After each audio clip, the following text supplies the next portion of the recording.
ഈ ലോകത്തിന് അനുരൂപമാകാതെ നന്മയും പ്രസാദവും പൂർണ്ണതയുമുള്ള ദൈവഹിതം ഇന്നതെന്ന് തിരിച്ചറിയേണ്ടതിന് മനസ്സ് പുതുക്കി രൂപാന്തരപ്പെടണം. എന്താ ലോകത്തിന്റെ അനുരൂപമാകുക എന്ന് പറയുന്നതിന്റെ അർത്ഥം എന്നറിയാമോ?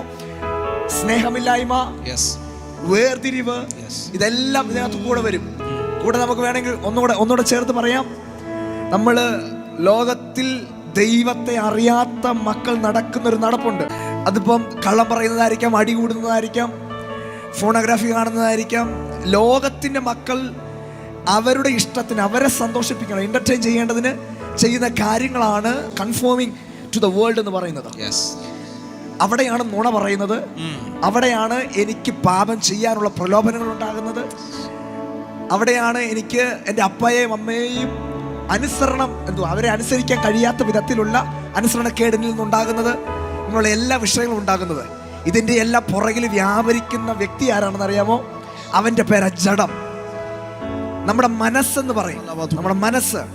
അതുകൊണ്ട് ദൈവത്തിന്റെ വചനം പറയുന്നത്, ദൈവത്തിന്റെ ഹിതം എന്തെന്ന് നമ്മൾ തിരിച്ചറിയണമെങ്കിൽ മനസ്സ് പുതുക്കി രൂപാന്തരപ്പെടണം. ഈ മനസ്സിനെ പുതുക്കുന്ന അനുഭവമാണ് ആത്മനിറവ്. ഹല്ലേലൂയ. നിങ്ങളുടെ പാപത്തെ ഏറ്റു പറയാൻ നിങ്ങൾക്ക് കഴിയുന്നത് എവിടെയാണെന്ന് ചോദിച്ചാൽ പരിശുദ്ധാത്മാവ് നിങ്ങളുടെ മേൽ വ്യാപരിക്കുമ്പോഴാണ്.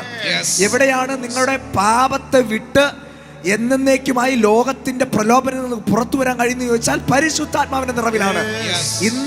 ഇന്ന് രാത്രി ഞങ്ങൾ സംസാരിക്കുമ്പോൾ നിങ്ങളുടെ ജീവിതത്തിനകത്ത് വ്യക്തിപരമായി നിങ്ങൾ അലട്ടുന്ന, നിങ്ങളെ തകർത്തുകൊണ്ടിരിക്കുന്ന പ്രലോഭന ശക്തികൾ നിങ്ങളുടെ വ്യക്തിപരമായ ജീവിതത്തിൽ നിന്ന് അഴിഞ്ഞു മാറും. കാരണം എന്തെന്നറിയാമോ? വ്യാപരിക്കുന്നത് അശുദ്ധിയുടെ ആത്മാവല്ല, പരിശുദ്ധാത്മാവാണ്. പരിശുദ്ധാത്മാവ് വ്യാപരിക്കുന്നവന്റെ അകത്ത് അശുദ്ധിക്ക് സ്ഥാനമില്ല. അതുകൊണ്ട് മനസ്സ് പുതുക്കി രൂപാന്തരപ്പെടണം, മനസാന്തരപ്പെടണം. ഈ അനുഭവത്തിന്റെ പേരാണ് രക്ഷിക്കപ്പെടുക എന്ന് പറയുന്നത്, കർത്താവിലേക്ക് വരിക എന്നൊക്കെ പറയുന്നത്. ആമേൻ.